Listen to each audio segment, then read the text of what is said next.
Challenge ba ka mo, Sir Gary? Ha? Challenge? Challenge Nako. yun. Ay, may pambato ako. Na naman. Si Darren Espanto. Hindi naman mapapatalo yan. Ay, nakakahiya. Di ba? Nandito pa na Teka siya. muna. Teka muna. Alis na ako dito. Teka Huwag muna. ka muna umalis, Denise, kasi alam mo, ang... Teka muna. Alis na ako, Teka, guys, ah. sinabi ko Nakakahiya challenge, kasi. di ba? Pag sinabi mong Darren Espanto. Wala nang challenge. Hindi. Si Christina Aguilera matcha-challenge. Magsa-challenge si Christina. Matcha-challenge si Agree ako Christina dyan. Aguilera. Yung kinanta niyang chandelier, naku, nabasag yung chandelier sa bahay. Talaga? Grabe. Yung Ang chandelier husay mo din, nabasag yung Nabasag akin. yun sa'yo. Bagsak dun sa harap ko. Grabe. Grabe. Come here, Darren. Ito na, sa'yo na.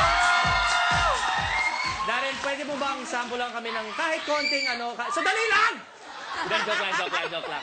Siyempre, nakaka-excite kasi sobrang talented kasi itong bata. Darren! Ibang klase. Ibang klase talaga. So, pwede mo ba kaming sample lang ng kahit konting Christina Aguilera lang? Konti. Ano ba yung kanta?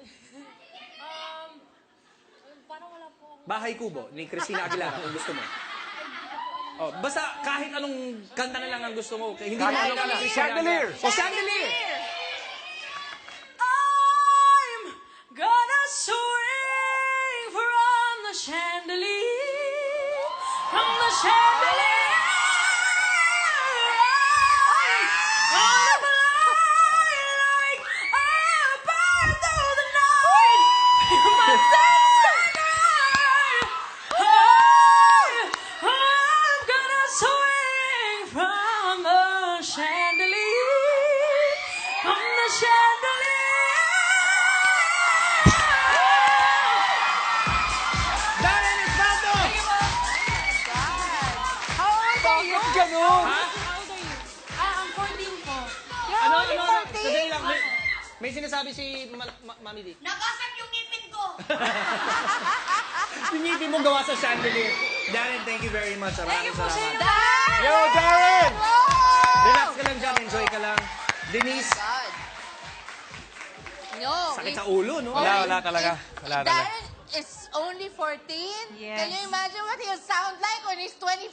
Correct. Grabe. Ibang klase. Wala na. Kaya lahat ng chandelier, Lalaki ng lalaki ang registered. band na ang kantang yon na chandelier dahil sa kanya. Oo. Siya mag-isa, kaya niya magbanda. Correct.